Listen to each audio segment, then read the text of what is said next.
Nous allons parler aujourd'hui d'énergie. C'est la notion que l'on a abordée dans la dernière activité. L'énergie est une notion qui n'est pas facile à appréhender puisqu'on ne la voit pas. Mais pourtant, lorsque vous faites une action, vous utilisez forcément de l'énergie. C'est d'ailleurs la définition de l'énergie. L'énergie est une grandeur physique qui indique la capacité à faire une action. Quand on parle d'action, on fait référence à plusieurs choses. On pense tout de suite à marcher, courir, sauter, mais quand on parle d'action, on peut aussi faire référence à chauffer une pièce ou éclairer une pièce. Quel que soit le type d'action, il vous faut donc de l'énergie. Et on comprend donc qu'il n'y a pas une forme d'énergie, mais des énergies que l'on classe par famille. Il existe par exemple l'énergie lumineuse, l'énergie thermique, l'énergie chimique, l'énergie mécanique, l'énergie nucléaire, etc. L'énergie, il faut savoir qu'elle ne disparaît jamais et qu'elle n'apparaît jamais. On a commencé à en parler dans la dernière activité et on va le voir beaucoup dans l'activité qui vient aujourd'hui. L'énergie, elle est apparue avec l'univers et depuis, elle ne fait que se transformer et passer d'une forme à l'autre.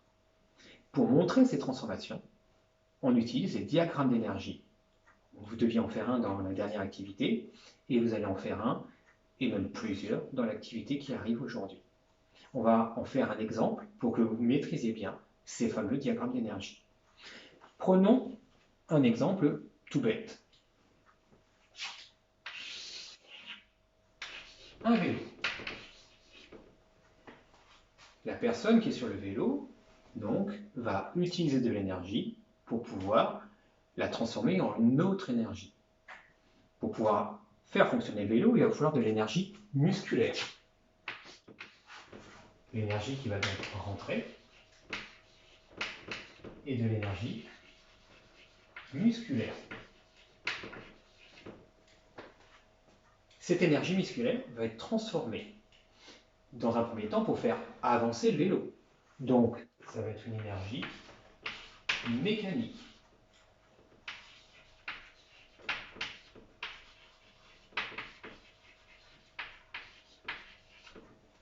Quand on parle de mécanique, on parle notamment du mouvement. On va aussi avoir une deuxième énergie. Si vous avez déjà fait du vélo, vous vous êtes déjà rendu compte qu'au bout d'un moment, vous avez un peu chaud. Donc vous allez avoir aussi de l'énergie thermique. Voilà, ça c'est un exemple de diagramme d'énergie et vous allez en faire plusieurs aujourd'hui dans l'activité.